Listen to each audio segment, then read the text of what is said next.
type of backseat driving that it will have you feeling like you're out of control of yourself and what you would actually want for the situation.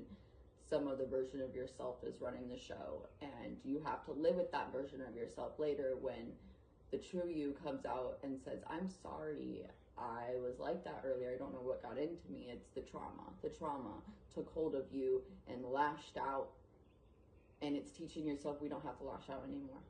I'm in a safe place. And if you're not in a safe place or an environment where people are allowing you to heal, then it's possible your BPD ain't gonna get better. It ain't gonna get better being in a place where people don't allow you the space to heal, or that moment to take a time out. I can approach this better. Give me 20 minutes.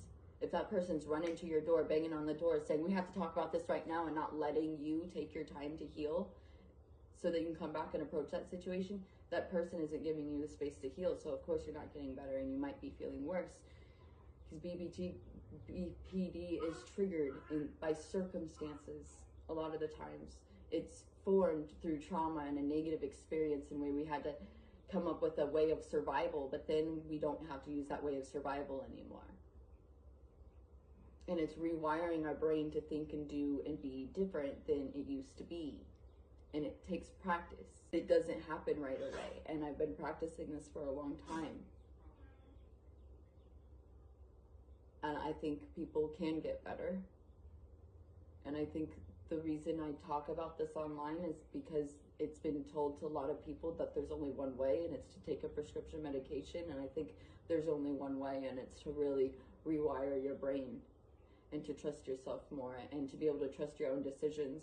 You know, not only do I have trust issues with other people, but I trust my own decision. Can I make a decision that's going to benefit me or save me, or is my own decision going to hurt me later? It is these types of things I have to deal with myself, and it's shame resilience, not resistance, resilience. Resist it, I'm not facing it. To be resilient is to walk with it and to keep walking. You identified and focused on the real issue. You didn't get sidetracked by rabbit trails. You took him deeper and deeper into the issue until you found the core. You maintained eye contact. Your eyes never left his face. You weren't distracted by anything else going on in the room. You mirrored his body language. While I don't do this deliberately, sometimes it just happens. When he got emotional, you didn't rescue him. You nodded and made sympathetic sounds indicating empathy. You didn't offer advice even when the solution seemed obvious. You used silence powerfully. All of these accurate observations, however, rarely does anyone recognize that my secret rule is questions only.